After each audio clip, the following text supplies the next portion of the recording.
America, spring 1946.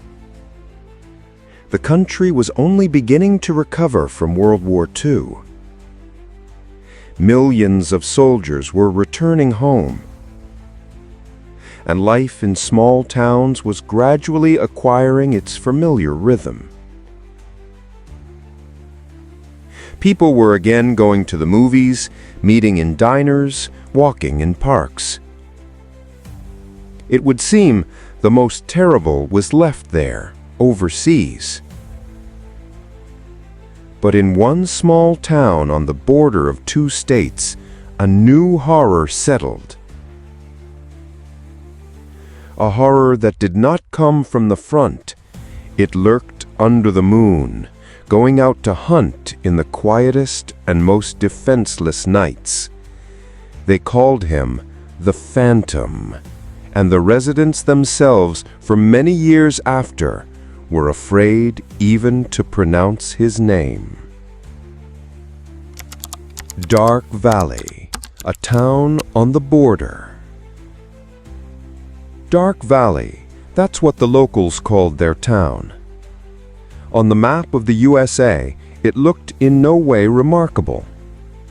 A couple of streets with shops, a movie theater, several churches, a school, and a railway station. In total, just a little more than 20,000 residents. Here, everyone knew each other. In the evening on the main street, one could meet a neighbor, a school teacher, or a policeman, and everyone greeted each other with a handshake. This was the real America of the mid-40s. Girls in light dresses, guys in new military uniforms returned from the front and not yet used to peaceful life. The locals liked to repeat, "In our town there are no secrets." But they were mistaken. Dark Valley by day seemed friendly and calm. But at night it turned into a completely different place. Beyond the center began empty roads surrounded by thick trees. There, in the darkness, where cicadas chirped and the damp wind blew, danger was hiding, about which no one yet suspected. The first attack. It was the beginning of March, a Friday evening. A young couple, let's call them Thomas and Evelyn, decided to spend time away from the eyes of their parents. They were barely 20. He had recently returned from the army. She studied in college.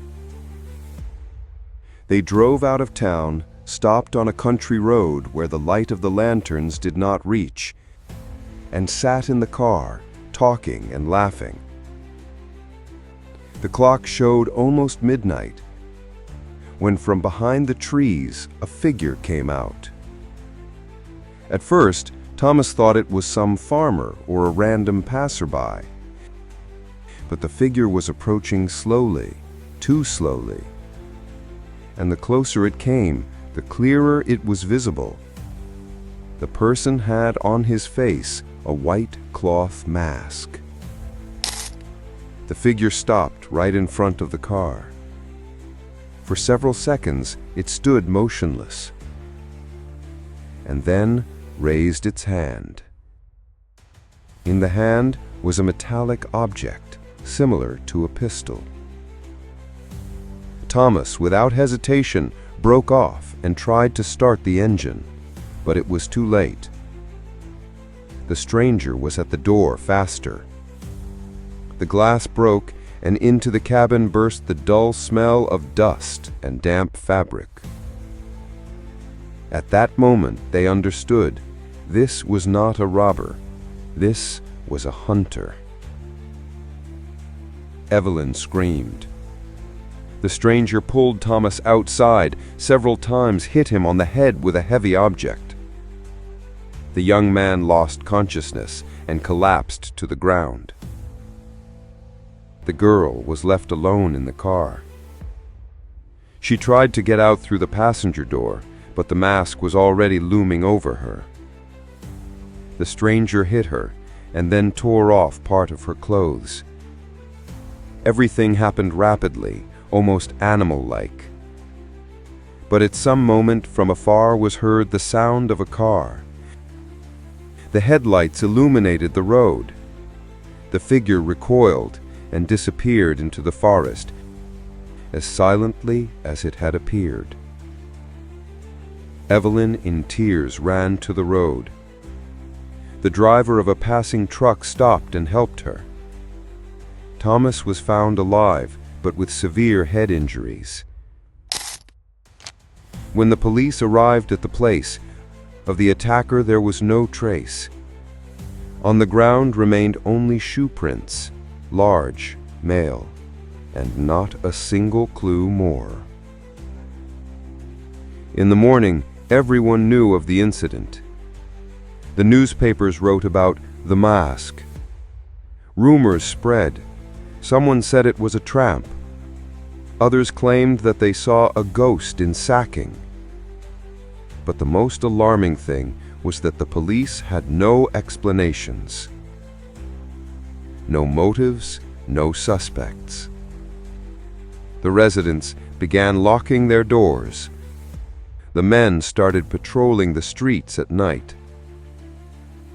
But for now, everyone thought that it was an isolated case.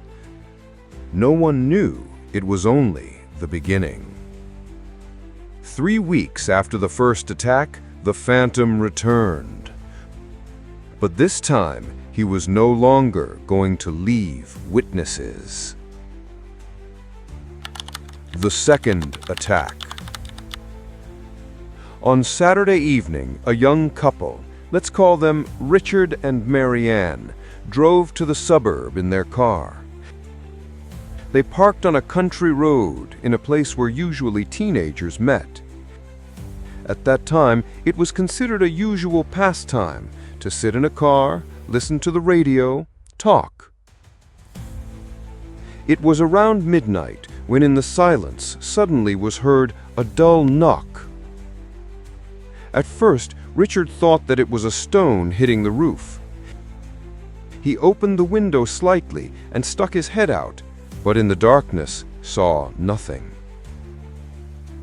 The next moment, the side glass shattered to pieces. Mary screamed. In the opening stood a man in a white mask. In his hands, he had a long revolver. "Get out of the car." The voice was muffled, distorted by fabric. Richard obeyed, but made a sharp move, trying to push the stranger away. A shot rang out. The echo rolled along the night road. Mary Ann ran out, trying to hide in the darkness. She ran through bushes, heard her own breath and the rustling of leaves. But 2 more shots sounded. The girl fell. When the police arrived at the place, they found the car with open doors and 2 bodies. No one saw anything else. The third attack. After this case, the residents of Dark Valley began to panic. The town emptied in the evenings. Children no longer walked in the streets. Diners closed earlier than usual. But the Phantom did not stop. A month later, another couple ended up in a trap. It happened at a field where locals often came for picnics. A young man named Charles and his girlfriend Linda parked the car on the edge of the road. They were talking when into the window struck the light of a flashlight. "Get out of the car," a voice rang out. But this time, Charles was prepared. He pulled from the glove compartment a pistol and pointed it at the stranger.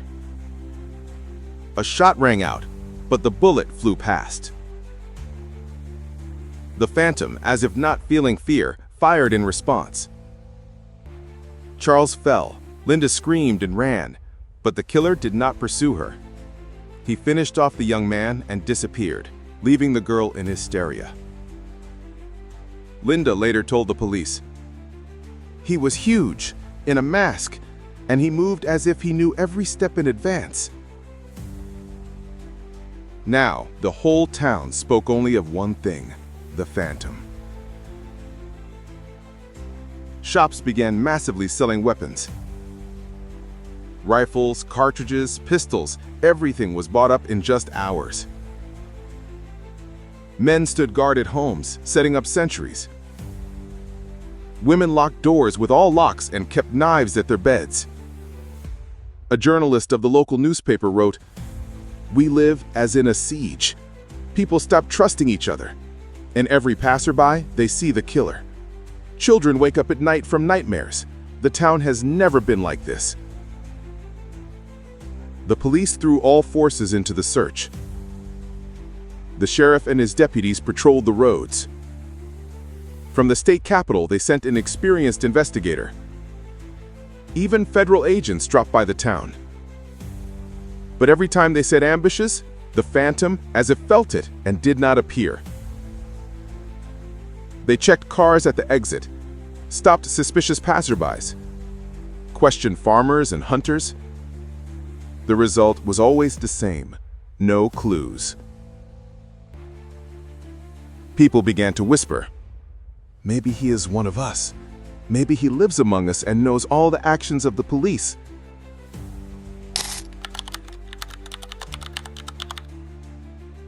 Summer 1946.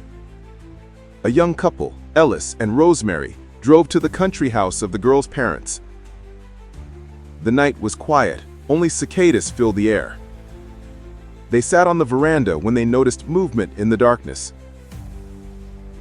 Ellis took a flashlight and went out to check. A minute later, a shot rang out. Rosemary screamed, ran into the house, but the door flew open, and in the doorway appeared a silhouette in a mask. She managed to lock herself in the bedroom and barricaded the door with furniture. The Phantom tried to break through, but suddenly retreated. His steps dissolved into the night. When in the morning the police arrived, Ellis was found dead at the barn. Rosemary survived by a miracle. After this case, Dark Valley completely changed.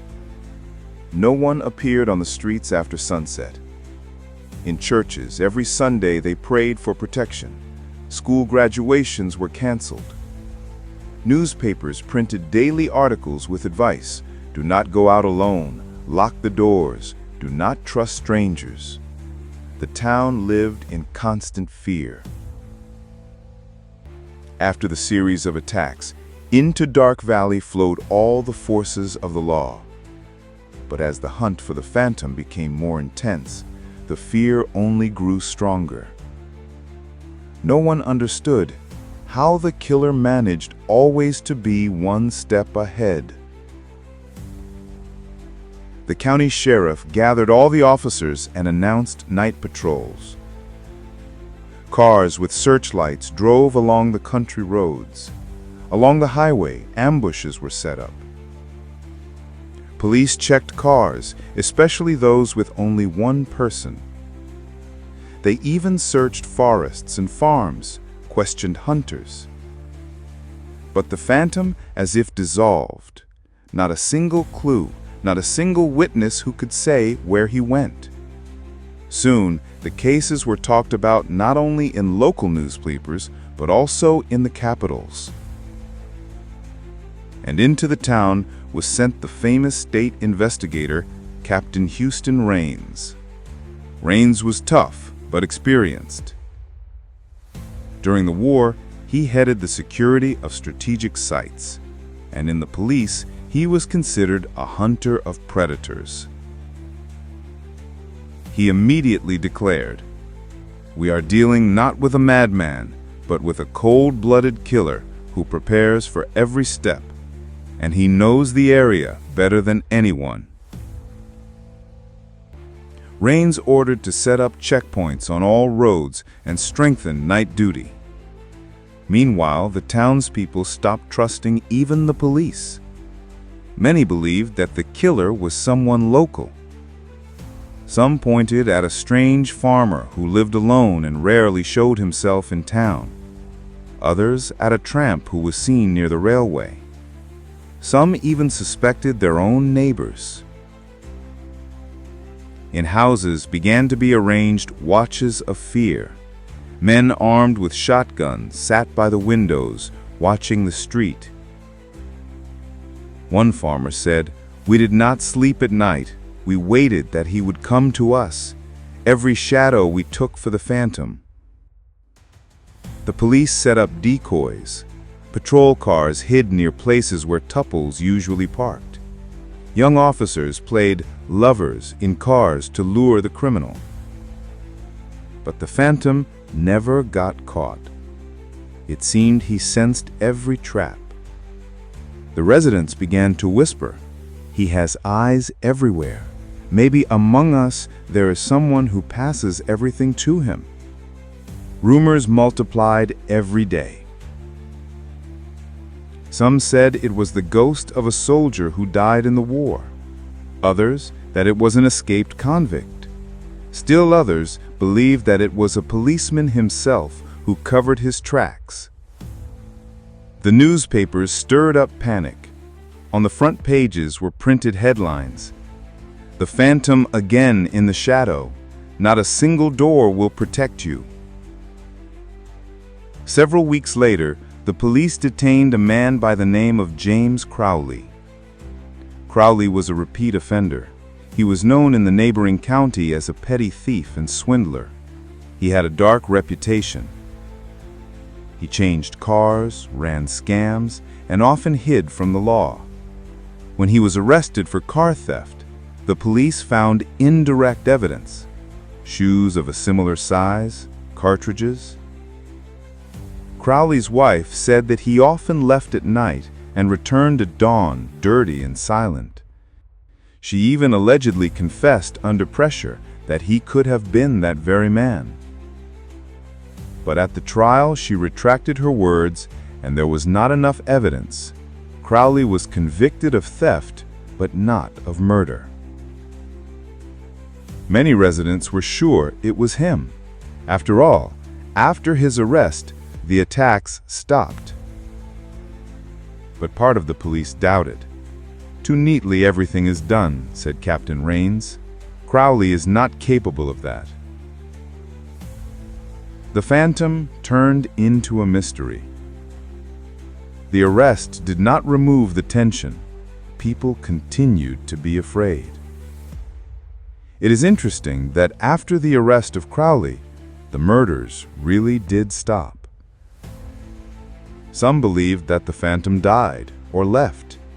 Others that he realized the hunt had come too close to him.